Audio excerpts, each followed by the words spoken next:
Learn with Chetan YouTube ಚಾನಲ್ಗೆ ನಿಮ್ಮೆಲ್ಲರಿಗೂ ಆಧಾರದ ಸುಸ್ವಾಗತ. ಇಂದಿನ ದಿನ ನಾವು ವಿಜ್ಞಾನ ವಿಷಯದ ಅಂದರೆ 10ನೇ ತರಗತಿಯ ವಿಜ್ಞಾನ ವಿಷಯದ 4 ಅಂಕದ ಪ್ರಮುಖ ಪ್ರಶ್ನೋತ್ತರಗಳ ಬಗ್ಗೆ ವಿಶ್ಲೇಷಣೆಯನ್ನು ಮಾಡ್ತಾ ಹೋಗೋಣ. ಈಗಾಗಲೇ ನಾವು 3 ಅಂಕದ ಪ್ರಮುಖ ಪ್ರಶ್ನೆಗಳನ್ನು ಈಗಾಗಲೇ ನೋಡಿದ್ದೇವೆ. ಸೊ ವಿಡಿಯೋನ ಅಪ್ಲೋಡ್ ಮಾಡಲಾಗಿದೆ. ಇವಾಗ 4 ಅಂಕದ ಪ್ರಶ್ನೋತ್ತರಗಳನ್ನು ನೋಡ್ತಾ ಹೋಗೋಣ. ಇವು ವೆರಿ ಇಂಪಾರ್ಟೆಂಟ್ ಪ್ರಶ್ನೆಗಳಾಗಿರ್ತವೆ. ನಾಳೆ ನಡೀತಕ್ಕಂತಹ ರಾಜ್ಯ ಮಟ್ಟದ 3ನೇ ಪೂರ್ವ ಸಿದ್ಧತಾ ಪರೀಕ್ಷೆಯಲ್ಲಿ 100ಕ್ಕೆ 100% ಇದೇ ಒಂದು ವಿಡಿಯೋದಿಂದನೇ ಪ್ರಶ್ನೆಗಳು ಬರ್ತವೆ ಅಂತ ಅಶ್ಯೂರೆನ್ಸ್ ಕೊಡ್ತಾ. ಸೊ ಟೈಮ್ ವೇಸ್ಟ್ ಮಾಡದೆ ಬನ್ನಿ ವಿಡಿಯೋನ ಸ್ಟಾರ್ಟ್ ಮಾಡೋಣ. 4 ಅಂಕದ ಪ್ರಶ್ನೋತ್ತರಗಳಾಗಿರ್ತವೆ. ಮೊದಲನೇ ಪ್ರಶ್ನೆ, ಕೆಳಗಿನ ಕೋಷ್ಟಕವನ್ನು ಗಮನಿಸಿ. ಕೆಳಗಿನ ಪಟ್ಟಿಯಲ್ಲಿರುವ ಯಾವ ವಿದ್ಯುತ್ ಉಪಕರಣವು ಹೆಚ್ಚು ಶಕ್ತಿಯನ್ನು ಬಳಸುವುದು ಅಂತ ಕೇಳಿದಾನೆ. ಟಿವಿ 250 ವ್ಯಾಟ್ ಸಾಮರ್ಥ್ಯವನ್ನು ಹೊಂದಿದ್ದು ಬಳಕೆಯಾದ ಕಾಲ 4 ಗಂಟೆ. ಟೋಸ್ಟರ್ 1200 ವ್ಯಾಟ್ ಸಾಮರ್ಥ್ಯವನ್ನು ಹೊಂದಿದ್ದು ಬಳಕೆಯಾದ ಕಾಲ 1 ಗಂಟೆ ಆಗಿರ್ತದೆ. ಸೊ ಆನ್ಸರ್, ಟಿವಿ ಬಳಸಿದ ಒಟ್ಟು ಶಕ್ತಿ E = P × T ಫಾರ್ಮುಲಾ ಆಗ್ತದೆ. ಸೊ ಈ ಕ್ಯಾಲ್ಕುಲೇಟ್ ಮಾಡೋಕು P = 250 ವ್ಯಾಟ್, T = 4 ಗಂಟೆ. ಸೊ E = P × T ಫಾರ್ಮುಲಾದಲ್ಲಿ ಅಪ್ಲೈ ಮಾಡಿದಾಗ ನಮಗೆ E = 1000 ವ್ಯಾಟ್ ಅವರ್ ಆಗ್ತದೆ. ಸೊ ಈ 1000ವನ್ನು ನಾವು 1 ಕಿಲೋ ವ್ಯಾಟ್ ಅವರ್ ಅಂತ ಕನ್ಸಿಡರ್ ಮಾಡ್ತೇವೆ. ಇವಾಗ ಟೋಸ್ಟರ್ ಬಳಸಿದ ಒಟ್ಟು ಶಕ್ತಿಯನ್ನು ಫಾರ್ಮುಲಾದಲ್ಲಿ ಅಪ್ಲೈ ಮಾಡಿದಾಗ 1200 × 1 ಅಂದರೆ E = 1200 ವ್ಯಾಟ್ ಅವರ್ ಆಯಿತು. ಇದನ್ನು ನಾವು 1.2 ಕಿಲೋ ವ್ಯಾಟ್ ಅವರ್ ಅಂತ ಕನ್ಸಿಡರ್ ಮಾಡ್ತೇವೆ. ಹಾಗಾದರೆ ಟೋಸ್ಟರ್ ಹೆಚ್ಚು ಶಕ್ತಿಯನ್ನು ಬಳಸುತ್ತದೆ ಅಂತ ಬರಿಬೇಕಾಗ್ತದೆ. ಹೌದಾ? ಇದು ತುಂಬ ಈಸಿ ಆದಂಥ ಪ್ರಶ್ನೆ. ನೆಕ್ಸ್ಟ್ ಬಿ ಪ್ರಶ್ನೆ ನೋಡಿ. 2 ಓಮ್ ಮತ್ತು 4 ಓಮ್ನ ರೋಧಕವನ್ನು ಸಮಾಂತರವಾಗಿ ಜೋಡಿಸಲಾಗಿದೆ. 4 ಓಮ್ ಇರುವ ಸ್ಥಳದಲ್ಲಿ 6 ಓಮ್ನ ರೋಧಕವನ್ನು ಬಳಸಿದರೆ ಆಗ ಈ 2 ಜೋಡಣೆಗಳಲ್ಲಿ ದೊರಕಿದ ಒಟ್ಟು ರೋಧಕಗಳ ನಡುವಿನ ವ್ಯತ್ಯಾಸ ಕಂಡುಹಿಡಿಯಿರಿ ಅಂತ ಕೇಳಿದ್ದಾನೆ. So R1 = 2 ohm, R2 = 4 ohm. RP1 calculate ಮಾಡಬೇಕು. ಫಾರ್ಮುಲಾ ಏನೈತಪ್ಪ ಅಂದರೆ 1/RP1 = 1/R1 + 1/R2. ಇದು ಸಮಾಂತರ ಜೋಡಣೆಯ ಫಾರ್ಮುಲಾ ಆಗಿರ್ತದೆ. ಸೊ ಇದರಲ್ಲಿ ಅಪ್ಲೈ ಮಾಡಿದಾಗ ನಮಗೆ 1/R1 RP1 = 1/2 + 1/4 ಆಗ್ತದೆ. ಸೊ ಇಂಟು 2 ಎರಡು ಕಡೆನೂ ಛೇದಕ್ಕೂ ಮತ್ತು ಅಂಶಕ್ಕೂ ಎರಡು ಕಡೆನೂ ನಾವು ಇಂಟು 2 ಮಾಡಿದಾಗ ನಮಗೆ 2/4 + 1/4 ಸಿಗ್ತದೆ. ಸೊ ಇಲ್ಲಿ 4 ಏನಾಗ್ತದಪ್ಪ ಅಂದ್ರೆ ಛೇದ ಸಮ ಇರೋದ್ರಿಂದ ಸಾಮಾನ್ಯವಾಗಿ 4 ತೆಗೆದುಕೊಳ್ತೇವೆ ಛೇದವನ್ನಾಗಿ. 2 + 1, ಸೊ 1/RP1 = 3/4 ಸಿಕ್ತು ನಮಗೆ. ಈ 3/4 ನಾವೇನು ಮಾಡ್ತೇವೆ, ನಮಗೆ ಬೇಕಾಗಿರೋದು RP1 ಆಗಿರೋದ್ರಿಂದ ಛೇದವನ್ನು ಅಂಶವನ್ನು ಛೇದವನ್ನಾಗಿ ಮಾಡ್ಕೊಳ್ತೀವಿ. ಸೊ 4 / 3 ಆಗ್ತದೆ. ಸೊ 3 1.33 ಓಮ್ ಸಿಗ್ತದೆ. RP1 = 1.33 ohm. ಇನ್ನು 4 ಓಮ್ ಇರುವ ಸ್ಥಳದಲ್ಲಿ 6 ಓಮ್ನ ರೋಧಕವನ್ನು ಬಳಸಿದರೆ ಏನಾಗ್ತದಪ್ಪ ಅಂತ ನೋಡಿದಾಗ ಅದೇ formula 1/RP2 = 1/R1 + 1/R2 ಫಾರ್ಮುಲಾದಲ್ಲಿ apply ಮಾಡಿದಾಗ ಲಾಸ್ಟಿಗೆ ನಮ್ಗೆ ಏನು ಸಿಗ್ತದಪ್ಪ ಅಂದ್ರೆ RP2 = 3/2 ಸಿಗ್ತದೆ.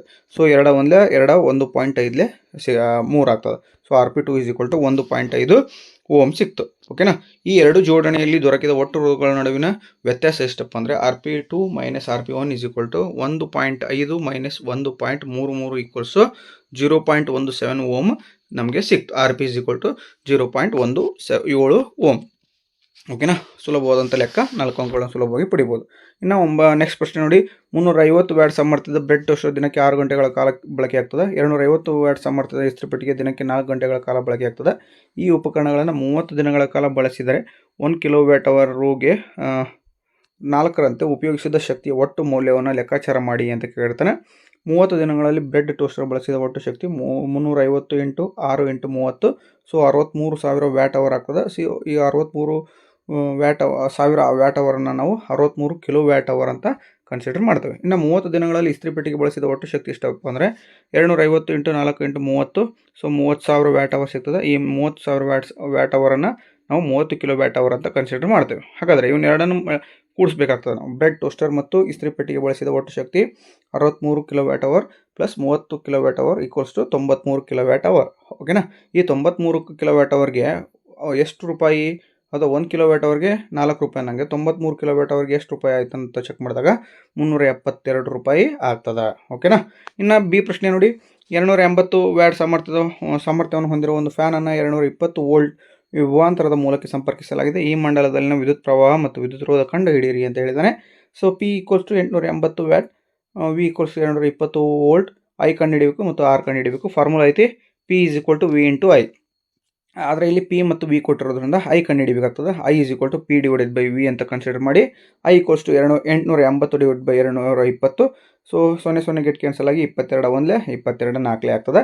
ಸೊ I ವ್ಯಾಲ್ಯೂ 4 ಆಂಪಿಯರ್ ಸಿಕ್ತು. ಓಕೆನಾ? ಈಗ ವಿ ಐತಿ ಮತ್ತು ಐ ಕಂಡುಹಿಡಿದವೆ. ಓಕೆನಾ. ಇವಾಗ ನಾವೇನು ಕಂಡುಹಿಡಬೇಕು, ಆರ್ ಕಂಡುಹಿಡಬೇಕು. ಸೊ ಓಮ್ನ ನಿಯಮದ ಪ್ರಕಾರ V is equal to I into R.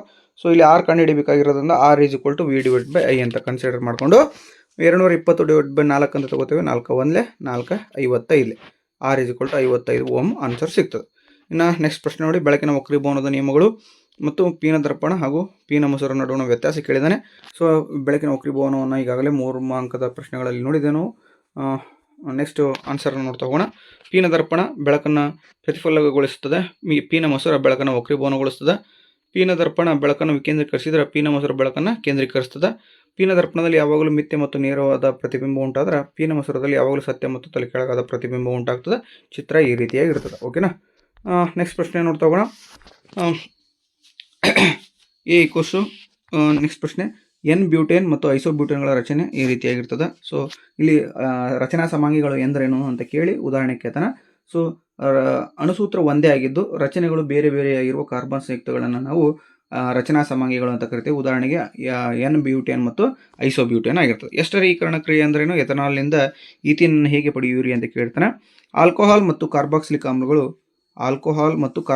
ಆಮ್ಲಗಳು ಪರಸ್ಪರ ವರ್ತಿಸಿ ಎಸ್ಟರ್ ಉಂಟಾಗುವ ಕ್ರಿಯೆಯನ್ನು ಎಸ್ಟರೀಕರಣ ಕ್ರಿಯೆ ಎಂದು ಕರೀತೇವೆ.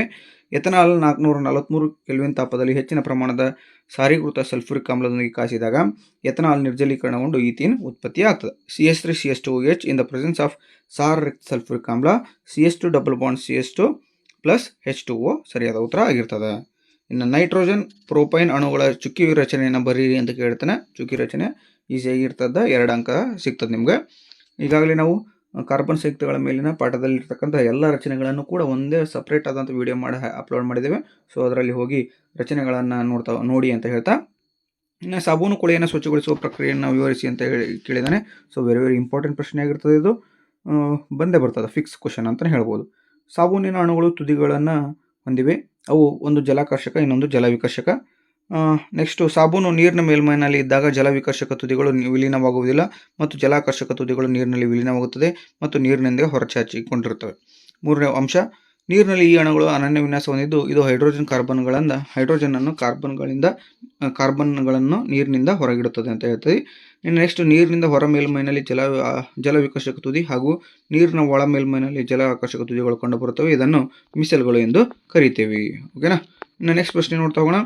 ಜೌಲ್ನ ಉಷ್ಣೋತ್ಪಾದನಾ ನಿಯಮವನ್ನು ನಿರೂಪಿಸಿ ವಿದ್ಯುತ್ ಉಷ್ಣೋತ್ಪಾದನಾ ಪರಿಣಾಮದ ಮೇಲೆ ಕಾರ್ಯನಿರ್ವಹಿಸುವ 4 ಸಾಧನಗಳನ್ನು ಹೆಸರಿಸಿ ಅಂತ ಕೇಳಿದಾನೆ. ರೋಧಕದಲ್ಲಿ ಉತ್ಪತ್ತಿಯಾದ ಉಷ್ಣವು ವಾಹಕದಲ್ಲಿ ಪ್ರವಹಿಸಿದಾಗ ವಿದ್ಯುತ್ ಪ್ರವಾಹದ ವರ್ಗಕ್ಕೆ, ಕಾಲಕ್ಕೆ ಮತ್ತು ರೋಧಕ್ಕೆ ನೇರ ಅನುಪಾತದಲ್ಲಿರುತ್ತದೆ ಅಂತ ಜೌಲ್ನ ಉಷ್ಣೋತ್ಪಾದನಾ ನಿಯಮ ಆಗಿರ್ತದೆ. ಇನ್ನು ಈ ಒಂದು ನಿಯಮವನ್ನು ಅನ್ವಯದ ಮೇಲೆ ಕಾರ್ಯನಿರ್ವಹಿಸುವ ಸಾಧನಗಳು ಯಾವಪ್ಪ ಅಂದರೆ, 1 ಇಸ್ತ್ರಿ ಪೆಟ್ಟಿಗೆ, 2ನೇದು ಗೀಸರ್, 3ನೇದು ವಿದ್ಯುತ್ ಒಲೆ ಹಾಗೂ 4ನೇದು ಬ್ರೆಡ್ ಟೋಸ್ಟರ್. ನೆಕ್ಸ್ಟ್ ಪ್ರಶ್ನೆ 4 ಎ ಬಿ ಅಂತ 2 ಇದ್ದಾವೆ. ಕಾರಣ ಕೊಡಿ. ವಿದ್ಯುತ್ ದೀಪಗಳ ತಂತುಗಳಲ್ಲಿ ವಿಶೇಷವಾಗಿ ಬಹುತೇಕ ಟಂಗ್ಸ್ಟನ್ ಅನ್ನು ಬಳಸಲಾಗುತ್ತದೆ, ಏಕೆ ಅಂತ ಕೇಳಿದಾನೆ. ಸೊ ಟಂಗ್ಸ್ಟನ್ ಹೆಚ್ಚು ರೋಧಶೀಲತೆ ಮತ್ತು ಕರಗುವ ಬಿಂದುವನ್ನು ಹೊಂದಿದೆ. ಇನ್ನು ಅದರಲ್ಲಿ 2ನೇ ಪ್ರಶ್ನೆ, ವಿದ್ಯುತ್ ಪ್ರಸರಣದಲ್ಲಿ ಸಾಮಾನ್ಯವಾಗಿ ತಾಮ್ರ ಮತ್ತು ಅಲ್ಯೂಮಿನಿಯಂ ತಂತಿಗಳನ್ನು ಬಳಸಲಾಗುತ್ತದೆ, ಏಕೆ ಅಂತ ಕೇಳಿದಾನೆ. ಇವುಗಳು ವಿದ್ಯುತ್ನ ಉತ್ತಮ ವಾಹಕಗಳಾಗಿರ್ತವೆ ಮತ್ತು ಕಡಿಮೆ ರೋಧವನ್ನು ಹೊಂದಿವೆ ಅಂತ ಬರೆದ್ರೆ ನಿಮಗೆ ಸಂಪೂರ್ಣವಾಗಿ ಅಂಕಗಳು ಸಿಗ್ತದೆ. ಇನ್ನು ನೆಕ್ಸ್ಟ್ ಪ್ರಶ್ನೆ, ಓಮ್ನ ನಿಯಮವನ್ನು ನಿರೂಪಿಸಿ ವಾಹಕದ ರೋಧವು ಅವಲಂಬಿಸಿರುವ ಅಂಶಗಳನ್ನು ಪಟ್ಟಿ ಮಾಡಿ ಅಂತ ಕೇಳಿದಾನೆ. ಸಾಕಷ್ಟು ಬಾರಿ ರಿಪೀಟೆಡ್ ಆದಂಥ ಪ್ರಶ್ನೆ, ವೆರಿ ಇಂಪಾರ್ಟೆಂಟ್ ಆಗಿರ್ತದೆ. ನಿರ್ದಿಷ್ಟ ತಾಪಮಾನದಲ್ಲಿ ವಿದ್ಯುತ್ ಮಂಡಲದಲ್ಲಿನ ನಡುವಿನ ವಿಭವಾಂತರ ವಿಯು ಅದರ ಮೂಲಕ ಹರಿಯುವ ವಿದ್ಯುತ್ ಪ್ರವಾಹಕ್ಕೆ ನೇರ ಅನುಪಾತದಲ್ಲಿ ಇರ್ತದೆ. ಇನ್ನು ವಾಹಕದ ರೋಧ ಅವಲಂಬಿಸಿರುವ ಅಂಶಗಳು ಯಾವಪ್ಪ ಅಂದರೆ, ವಾಹಕದ ಉದ್ದ, ವಾಹಕದ ಅಡ್ಡ ಕೊಯ್ತ, ವಾಹಕದ ತಾಪಮಾನ ಹಾಗೂ ವಾಹಕದ ಪ್ರಾಕೃತಿಕ ಗುಣ ಆಗಿರ್ತದೆ. ಇನ್ನು ಬಿ ಪ್ರಶ್ನೆ, 2 ಬಿಂದುಗಳ ನಡುವಿನ ವಿಭವಾಂತರ 1 ವೋಲ್ಟ್ ಹೇಳಿಕೆಯನ್ನು ಅರ್ಥವನ್ನು ತಿಳಿಸಿ ಅಂತ ಕೇಳಿದಾನೆ. ವಾಹಕದ ತುದಿಗಳ ನಡುವೆ 1 ಕೂಲಂಬ್ ಆವೇಶವನ್ನು ಒಂದು ಬಿಂದುವಿನಿಂದ ಇನ್ನೊಂದು ಬಿಂದುವಿಗೆ ತರುವಲ್ಲಿ ನಡೆದ ಕೆಲಸವನ್ನು 1 ಜೌಲ್ ಎಂದು ನಾವು ಕರಿತೇವೆ. ನೆಕ್ಸ್ಟ್ ಪ್ರಶ್ನೆ, ಒಂದು ವಸ್ತುವನ್ನು 20 ಸೆಂಟಿಮೀಟರ್ ಸಂಗಮ ದೂರವಿರುವ ಪೀನ ಮಸೂರದ ಪ್ರಧಾನ ಅಕ್ಷದ ಮೇಲೆ ಲಂಬವಾಗಿ ಇರಿಸಲಾಗಿದೆ. ಪ್ರತಿಬಿಂಬದ ಸ್ಥಾನವು 60 ಸೆಂಟಿಮೀಟರ್ ಆಗಲು ವಸ್ತುವನ್ನು ಮಸೂರದಿಂದ ಎಷ್ಟು ದೂರದಲ್ಲಿ ಇರಿಸಬೇಕು ಅಂತ ಕೇಳಿದಾನೆ. ಸೊ ಬೆಳಕು ಪಟದ ಒಂದು ಲೆಕ್ಕ ಇದು. ಓಕೆನಾ. ಸೊ ಫಾರ್ಮುಲಾ ಇದೆ, ಇಲ್ಲಿ ಅಪ್ಲೈ ಮಾಡ್ಕೊಂತ ಹೋದಂಗೆ ಲೆಕ್ಕ ಈಸಿಯಾಗಿ ಬರ್ತದೆ ನಮ್ಗೆ. 1/u = 1/60 - 1/20 ಆಗ್ತದೆ. ಸೊ ಇಂಟು ನಾನು ಏನು ಮಾಡ್ಕೊಂಡು ಛೇದವನ್ನು ಸೇಮ್ ಮಾಡ್ಕೊಳ್ಳೋದ್ರಿಂದ 1/20ಕ್ಕೆ ನಾನು ಏನು ಮಾಡ್ತೇನೆ, 2 ಕಡೆನೂ ಛೇದ ಮತ್ತು ಅಂಶಕ್ಕೆ 3ರಿಂದ ಮಲ್ಟಿಪ್ಲಿಕೇಶನ್ ಮಾಡ್ಕೊಂಡಾಗ 1 - 3/60 ಸಿಗ್ತದೆ. ಸೊ -2/60 ಆಗ್ತದೆ. 2 1 2 30 ಆಗ್ತದೆ. ಸೊ 1/u = -1/30 ಆಯಿತು. ಸೊ ನಮಗೆ ಬೇಕಾಗಿರೋದು ಯು ವ್ಯಾಲ್ಯೂ ಆಗಿರೋದ್ರಿಂದ ಯು ಈಕ್ವಲ್ಸ್ ಟು -30 ಸೆಂಟಿಮೀಟರ್ ಅಂತ ಆಗ್ತದೆ. ಹಾಗಾದರೆ ವಸ್ತುವನ್ನು ಮೊಸರಿಂದ 30 ಸೆಂಟಿಮೀಟರ್ ದೂರದಲ್ಲಿ ಇರಿಸಬೇಕು. ಇನ್ನು ಬಿ ಪ್ರಶ್ನೆಯೂ ಕೂಡ ಒಂದು ಲೆಕ್ಕ ಕೊಟ್ಟಿದ್ದಾನೆ. ಒಂದು ಮಸೂರದ ವಸ್ತು ದೂರ ಮತ್ತು ಪ್ರತಿಬಿಂಬದ ದೂರಗಳು ಕ್ರಮವಾಗಿ -30 ಸೆಂಟಿಮೀಟರ್ ಮತ್ತು -10 ಸೆಂಟಿಮೀಟರ್ ಆಗಿದೆ. ಬಳಸಲಾಗಿರುವ ಮಸೂರದ ವಿಧ ಮತ್ತು ಪ್ರತಿಬಿಂಬದ ಸ್ವಭಾವವನ್ನು ತಿಳಿಸಿ ಅಂತ ಕೇಳಿದ್ದಾನೆ. ಸೊ ಮಸೂರದ ವಿಧ ಯಾವುದಪ್ಪ ಅಂದರೆ ನಿಮ್ನ ಮಸೂರ ಆಗಿರ್ತದೆ. ಪ್ರತಿಬಿಂಬದ ಸ್ವಭಾವ ಮಿಥ್ಯ ಮತ್ತು ನೇರವಾಗಿರ್ತದೆ. 4ನೇ ಪ್ರಶ್ನೆ ಎ ಪ್ರಶ್ನೆ. ಅದರಲ್ಲಿ CS3 C3H7 COHನ ಅಣುವಿನಲ್ಲಿರುವ ಏಕಬಂಧಗಳು ಮತ್ತು ದ್ವಿಬಂಧಗಳ ಸಂಖ್ಯೆ ಎಷ್ಟು ಅಂತ ಕೇಳಿದ್ದಾನೆ. ಏಕಬಂಧಗಳು 12, ದ್ವಿಬಂಧಗಳು 1 ಆಗಿರ್ತದೆ. ಕಾರ್ಬನ್ ನಡುವೆ ದ್ವಿಬಂಧವನ್ನು ಹೊಂದಿರುವ ಸಂಯುಕ್ತವನ್ನು ಏಕಬಂಧಗಳನ್ನೇ ಹೊಂದಿರುವ ಸಂಯುಕ್ತವನ್ನಾಗಿ ಪರಿವರ್ತಿಸುವ ಕ್ರಿಯೆಯಲ್ಲಿ ಬಳಸುವ ರಾಸಾಯನಿಕ ಬದಲಾವಣೆಗೆ ಒಳಪಡದ ವಸ್ತುವನ್ನು ಹೆಸರಿಸಿ. ಈ ಕ್ರಿಯೆಗೆ ಒಂದು ಉದಾಹರಣೆಯನ್ನು ಸಮೀಕರಣದ ರೂಪದಲ್ಲಿ ಬರೆಯಿರಿ ಅಂತ ಕೇಳ್ತಾನೆ.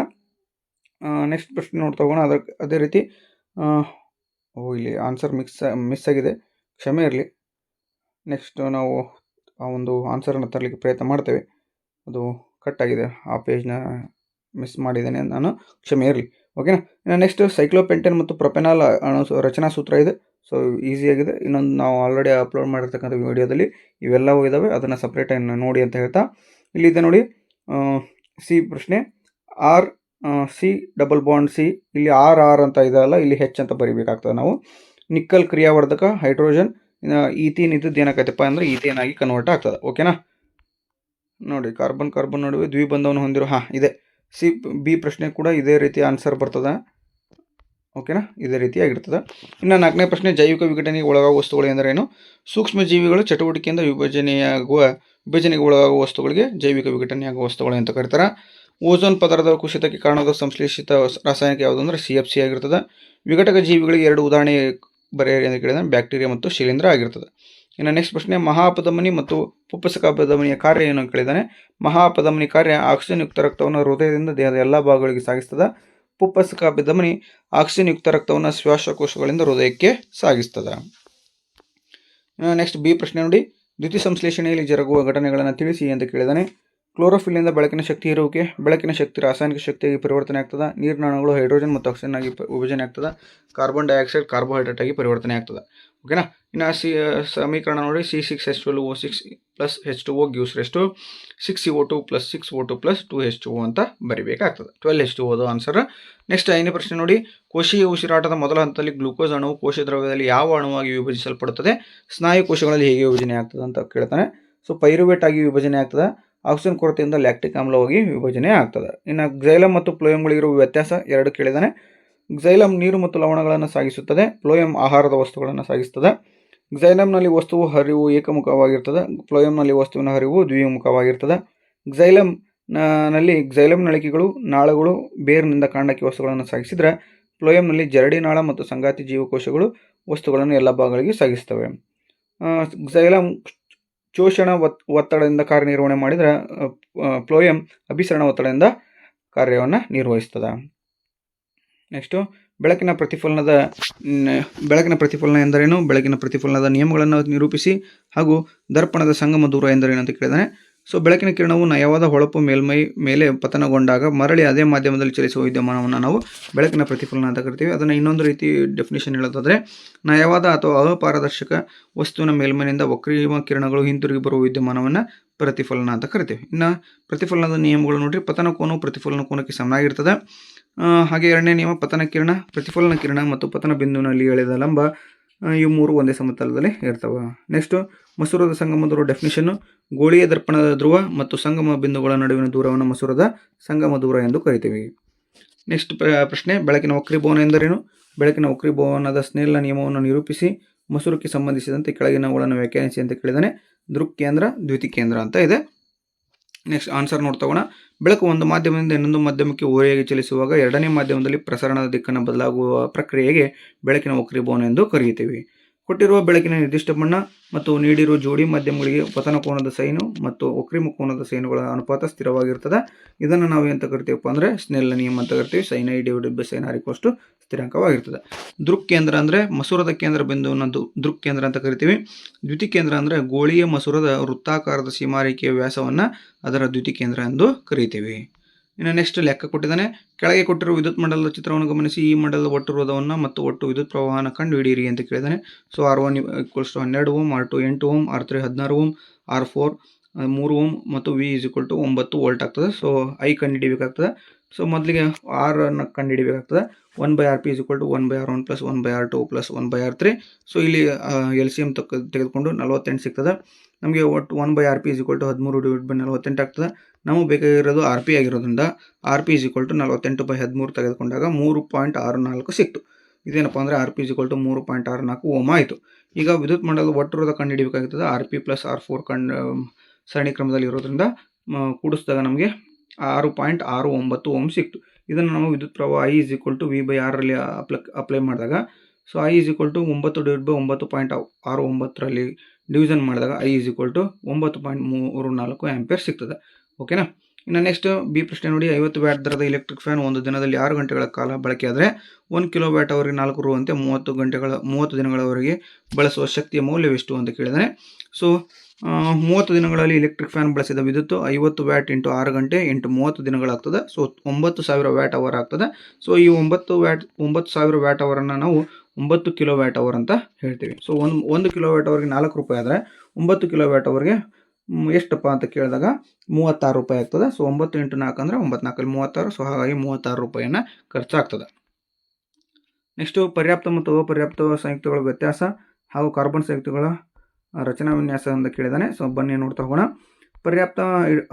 ಪರ್ಯಾಪ್ತ ಹೈಡ್ರೋಕಾರ್ಬನ್ಗಳು ಕಾರ್ಬನ್ ಪ್ರಮಾಣಗಳ ನಡುವೆ ಏಕಬಂಧವಿರ್ತದೆ. ಅಪರ್ಯಾಪ್ತ ಹೈಡ್ರೋಕಾರ್ಬನ್ಗಳ ನಡುವೆ ಕಾರ್ಬನ್ ನಡುವೆ ದ್ವಿಬಂಧ ಇರ್ತದೆ. ಪರ್ಯಾಪ್ತ ಕಾರ್ಬನ್ ಸಂಯುಕ್ತಗಳು ಕಡಿಮೆ ಕ್ರಿಯಾಶೀಲವಾಗಿದ್ದರೆ ಅಪರ್ಯಾಪ್ತ ಸಂಯುಕ್ತಗಳು ಹೆಚ್ಚು ಕ್ರಿಯಾಶೀಲವಾಗಿರ್ತವೆ. ಪರ್ಯಾಪ್ತದಲ್ಲಿ ದಹಿಸಿದಾಗ ನೀಲಿ ಬಣ್ಣದ ಜ್ವಾಲೆ ಕೊಟ್ಟರೆ ಅಪರ್ಯಾಪ್ತ ದಹಿಸಿದಾಗ ಹಳದಿ ಬಣ್ಣದ ಜ್ವಾಲೆಯನ್ನು ನೀಡ್ತವೆ. ಇವು ಸುಲಭವಾಗಿ ಆದೇಶನ ಕ್ರಿಯೆಗೆ ಒಳಪಡುತ್ತವೆ. ಅಪರ್ಯಾಪ್ತ ಹೈಡ್ರೋಕಾರ್ಬನ್ಗಳು ಆದೇಶನ ಮತ್ತು ಸಂಕಲನ ಕ್ರಿಯೆಗಳಿಗೆ ಎರಡೂ ಒಳಪಡ್ತವೆ. ಪರ್ಯಾಪ್ತ ಹೈಡ್ರೋಕಾರ್ಬನ್ಗಳಿಗೆ ಆಲ್ಕೇನ್ ಉದಾಹರಣೆಯಾಗಿದ್ದರೆ ಅಪರ್ಯಾಪ್ತ ಹೈಡ್ರೋಕಾರ್ಬನ್ಗಳಿಗೆ ಆಲ್ಕೇನ್ ಮತ್ತು ಆಲ್ಕೈನ್ ಆಗ್ತದೆ. ಇನ್ನು ಪ್ರೊಪೈನಿಕ್ ಆಮ್ಲ ಮತ್ತು ಸೈಕ್ಲೋಹೆಕ್ಸೇನ್ಗಳು ರಚನಾ ಸೂತ್ರ ಇದೆ. ಸೊ ಈ ರಚನೆಗಳು ಈಸಿಯಾಗಿದ್ದಾವೆ, ಪ್ರಾಕ್ಟೀಸ್ ಮಾಡಿ. ಈಗಾಗಲೇ ನಾವು ಒಂದು ವಿಡಿಯೋದಲ್ಲಿ ಅಪ್ಲೋಡ್ ಮಾಡಿದ್ದೇವೆ. ಸೊ ಅದರಲ್ಲಿ ನೋಡಿ ಅಂತ ಹೇಳ್ತಾ ನೆಕ್ಸ್ಟ್ ಮುಂದಕ್ಕೆ ಹೋಗೋಣ. ಸಸ್ಯಗಳಲ್ಲಿ ಕ್ಸೈಲಮ್ ಅಂಗಾಂಶದಿಂದ ನೀರವಯವ ವಸ್ತುಗಳು ಹೇಗೆ ಸಾಗಿಸಲ್ಪಡ್ತವೆ ವಿವರಿಸಿ ಅಂತ ಕೇಳಿದ್ದಾನೆ.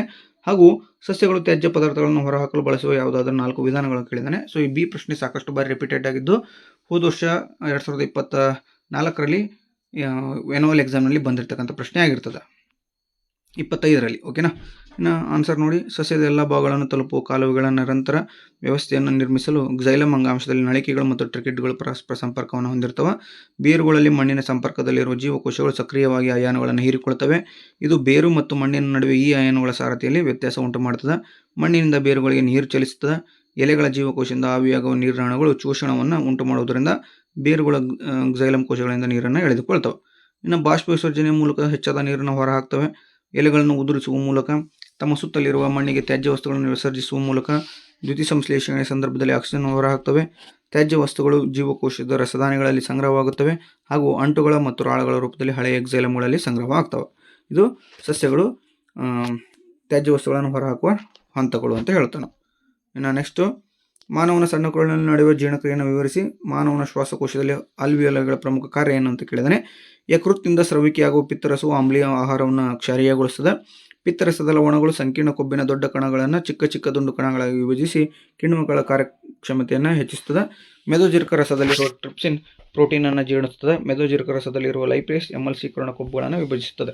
ಕರುಳಿನ ರಸವು ಪ್ರೋಟೀನ್ಗಳನ್ನು ಅಮೈನೋ ಆಮ್ಲಗಳಾಗಿ, ಸಂಕೀರ್ಣ ಕಾರ್ಬೋಹೈಡ್ರೇಟ್ಗಳನ್ನು ಗ್ಲೂಕೋಸ್ ಮತ್ತು ಕೊಬ್ಬಿನ ಆಮ್ಲ ಮತ್ತು ಗ್ಲಿಸರಾಲ್ ಆಗಿ ಪರಿವರ್ತಿಸುತ್ತವೆ. ನಾವು ಉಸಿರಾಡುವ ಗಾಳಿ ಮತ್ತು ನಮ್ಮ ದೇಹದ ರಕ್ತದ ನಡುವೆ ಅನಿಲಗಳ ವಿನಿಮಯಕ್ಕೆ ಸುಲಭಗೊಳಿಸುತ್ತದೆ. ತೆಗೆದುಕೊಂಡ ಗಾಳಿಯಲ್ಲಿನ ಆಮ್ಲಜನಕ ರಕ್ತಕ್ಕೆ ವಿಸರಣೆಗೊಳ್ಳುತ್ತದೆ. ಇಂಗಾಲದ ಡೈಆಕ್ಸೈಡ್ ರಕ್ತದಿಂದ ಆಲ್ವಿಯೋಲಗಳಿಗೆ ವಿಸರಣೆಗೊಳ್ಳುತ್ತದೆ. ಇನ್ನು ನೆಕ್ಸ್ಟು ವರ್ಧನೆ ಎಂದರೇನು. ಮೊಸರು ಒಂದರಿಂದ ಉಂಟಾದ ಪ್ರತಿಬಿಂಬದ ವರ್ಧನೆಯನ್ನು ಲೆಕ್ಕಾಚಾರ ಮಾಡಿ ಸೂತ್ರ ಬರೆಯಿರಿ ಅಂತ ಕೇಳಿದ್ದಾನೆ. ಸೊ ಬೆಳಕಿನ ಪ್ರತಿಫಲನದ ನಿಯಮಗಳು ಈಗಾಗಲೇ ನೋಡಿದ್ದೇವೆ ನಾವು. ಪ್ರತಿಬಿಂಬದ ಎತ್ತರ ಮತ್ತು ವಸ್ತುವಿನ ಎತ್ತರಗಳ ನಡುವಿನ ಅನುಪಾತವನ್ನು ವರ್ಧನೆ ಅಂತ ಕರಿತೀವಿ. ಸೊ ವರ್ಧನೆಯನ್ನು ಕಂಡುಹಿಡಿಯುವ ಸೂತ್ರ m = h' - ಅಥವಾ m = v/u ಆಗ್ತದೆ. ನೆಕ್ಸ್ಟು 8ನೇ ಪ್ರಶ್ನೆ. 10 ಓಮ್ ಮತ್ತು 40 ಓಮ್ ರೋಧಗಳನ್ನು ಹೊಂದಿರುವ 2 ರೋಧಗಳನ್ನು 12 ವೋಲ್ಟ್ ಬ್ಯಾಟರಿಗೆ ಸರಣಿ ಕ್ರಮದಲ್ಲಿ ಸಂಪರ್ಕಿಸಲಾಗಿದೆ. ವಿದ್ಯುತ್ ಮಂಡಲದ ಸಮಾನ ರೋಧ ಮತ್ತು ಮಂಡಲದಲ್ಲಿ ಪ್ರವಹಿಸುತ್ತಿರುವ ಒಟ್ಟು ವಿದ್ಯುತ್ ಪ್ರವಾಹವನ್ನು ಲೆಕ್ಕಾಚಾರ ಮಾಡಿ ಅಂತ ಕೇಳಿದ್ದಾನೆ. ಹಾಗೂ ಬಿ ಪ್ರಶ್ನೆ 500 ವ್ಯಾಟ್ನ ವಾಷಿಂಗ್ ಮಷೀನನ್ನು ದಿನಕ್ಕೆ 2 ಗಂಟೆಗಳ ಕಾಲ 30 ದಿನಗಳವರೆಗೆ ಬಳಸಲಾಗಿದೆ. ಈ ಉಪಕರಣಗಳನ್ನು ಬಳಸುವ ವೆಚ್ಚವನ್ನು 1 ಕಿಲೋವ್ಯಾಟ್ ಅವರ್ಗೆ ₹3 ಲೆಕ್ಕ ಹಾಕಿ ಅಂತ ಕೇಳಿದ್ದಾನೆ. ಸೊ R1 R2 ಕೊಟ್ಟಿದ್ದಾನೆ, ವಿ ಕೊಟ್ಟಿದ್ದಾನೆ. ಸೊ ಫಾರ್ಮುಲಾ ಐ ಕಂಡುಹಿಡಿಯಬೇಕು. I V/R. So 12/50 R1 RS R1 + R2 10 + 40 ಅಂದರೆ RS 50 ಓಮ್ ಸಿಕ್ತು ನಮಗೆ. ಸೊ ಇಲ್ಲಿ ಐ ವ್ಯಾಲ್ಯೂ ಕಂಡುಹಿಡಿಯಬೇಕು. I V/R. ವಿ 12 ಓಮ್ ಕೊಟ್ಟಿದ್ದಾನೆ, 12 ವೋಲ್ಟ್ ಕೊಟ್ಟಿದ್ದಾನೆ. ಆರ್ 50 ಓಮ್ ಸಿಕ್ಕಿದೆ. ಸೊ ಕ್ಯಾಲ್ಕುಲೇಷನ್ ಮಾಡಿದಾಗ 0.24 ಆಂಪಿಯರ್ ಸಿಕ್ತು. ಸಮಾನ ರೋಧವು 50 ಓಮ್, ಮಂಡಲದಲ್ಲಿ ಪ್ರವಹಿಸುತ್ತಿರುವ ಒಟ್ಟು ವಿದ್ಯುತ್ ಪ್ರವಾಹ 0.24 ಆಂಪಿಯರ್.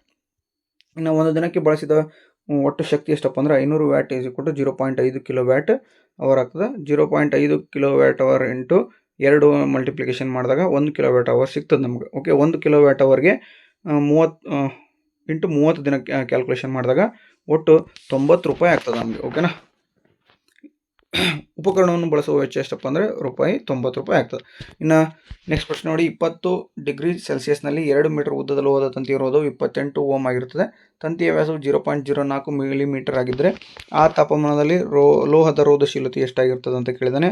ಹಾಗೂ ಬಿ ಪ್ರಶ್ನೆ 5 ಓಮ್ ರೋಧದಲ್ಲಿ ಪ್ರತಿ ಸೆಕೆಂಡುಗಳಿಗೆ 1000 ಜೌಲ್ ಉಷ್ಣ ಶಕ್ತಿ ಬಿಡುಗಡೆ ಆಗ್ತದೆ. ರೋಧಕದ ನಡುವಿನ ವಿಭವಾಂತರವನ್ನು ಕಂಡುಹಿಡಿಯಿರಿ ಅಂತ ಕೇಳಿದ್ದಾನೆ. ಸೊ ಬನ್ನಿ ಆನ್ಸರ್ ನೋಡ್ತಾ ಹೋಗೋಣ. ದತ್ತಾಂಶ R 28 ohm, L 2 metre, D 0.04 millimetre ಅಂದರೆ 4 × 10⁻⁵ ಮೀಟರ್. ಸೊ ತ್ರಿಜ್ಯ R 2 × 10⁻⁵ ಮೀಟರ್. ಸೊ ವಿಸ್ತೀರ್ಣದ ಫಾರ್ಮುಲಾ ಗೊತ್ತೈತಿ. A 2πr². ಈ 2πr² ಅಲ್ಲಿ ಫಾರ್ಮುಲಾದಲ್ಲಿ ಅಪ್ಲೈ ಮಾಡಿದಾಗ ನಮಗೆ 1.256 × 10⁻⁹ ಮೀಟರ್ ಸ್ಕ್ವೇರ್ ಸಿಗ್ತದೆ. ಸೊ ರೋಧಶೀಲತೆ ρ R × A/L ಫಾರ್ಮುಲಾ ಐತಿ. ಸೊ ಇಲ್ಲಿ ಫಾರ್ಮುಲಾದಲ್ಲಿ ಅಪ್ಲೈ ಮಾಡಿದಾಗ 28 × 1.256 × 10⁻⁹. ಸೊ ಇದನ್ನ ಮಲ್ಟಿಪ್ಲಿಕೇಶನ್ ಮಾಡಿದಾಗ ಓಕೆ, L 2 ಇದೆ. ಸೊ ಅದನ್ನು ಮಲ್ಟಿಪ್ಲಿಕೇಶನ್ ಮಾಡಿದಾಗ 17.6 × 10⁻⁹ ಓಮ್ ಮೀಟರ್ ಆಗ್ತದೆ. ಸೊ ಇಲ್ಲಿ 2 ಬರೀಬೇಕಿತ್ತು, ಡಿವೈಡೆಡ್ ಬೈ, ಅದು ಕ್ಷಮೆ ಇರಲಿ, ತಪ್ಪು ಮಿಸ್ ಆಗಿದೆ. ρ 1.76 × 10⁻⁸ ಓಮ್ ಮೀಟರ್ ಆಗ್ತದೆ. ಓಕೆನಾ. ಇನ್ನು ನೆಕ್ಸ್ಟ್ ಎರಡನೇ ಬಿ ಪ್ರಶ್ನೆ ನೋಡಿ. H 1000 joule, T 2 second, R 5 ohm ಆಗ್ತದೆ. ಜೌಲ್ನ ಉಷ್ಣೋತ್ಪಾದನಾ ನಿಯಮದ ಪ್ರಕಾರ H I²RT. 1000 ಜೌಲ್ ಅಂದರೆ ಈ ಫಾರ್ಮುಲಾದಲ್ಲಿ ಅಪ್ಲೈ ಮಾಡಿದಾಗ ನಮಗೆ I √100 ಸಿಗ್ತದೆ. √100 ಅಂದರೆ 10 ಆಂಪಿಯರ್ ಸಿಗ್ತದೆ. ಓಕೆನಾ. I 10 ಆಂಪಿಯರ್ ಆಗ್ತದೆ. ಸೊ ಇದಾಗಿತ್ತು ಇಂದಿನ ವಿಡಿಯೋದಲ್ಲಿ ನಾವು 4 ಅಂಕದ ಪ್ರಮುಖ ಅಂದರೆ ಅತ್ಯಂತ ಪ್ರಮುಖವಾದಂಥ ಪ್ರಶ್ನೆಗಳ ಒಂದು ವಿಡಿಯೋ ಸರಣಿಯನ್ನು ತೆಗೆದುಕೊಂಡು ಬಂದಿದ್ದೇವೆ. ಈ ವಿಡಿಯೋ ನಿಮಗೆ ಇಷ್ಟ ಆಗಿದ್ರೆ ದಯವಿಟ್ಟು ಲೈಕ್ ಮಾಡಿ, ಶೇರ್ ಮಾಡಿ, ಕಮೆಂಟ್ ಮಾಡಿ, ಹಾಗೆ ಸಬ್ಸ್ಕ್ರೈಬ್ ಮಾಡ್ಕೊಳ್ಳೋದನ್ನು ಮರಿಬೇಡಿ ಅಂತ ಹೇಳ್ತಾ ಇಷ್ಟೊತ್ತು ವಿಡಿಯೋ ನೋಡಿರ್ತಕ್ಕಂಥ ನಿಮ್ಮೆಲ್ಲರಿಗೆ ತುಂಬ ಹೃದಯದ ಧನ್ಯವಾದಗಳನ್ನು ತಿಳಿಸಲಿಕ್ಕೆ ಇಷ್ಟಪಡ್ತೇನೆ. Thank you so much.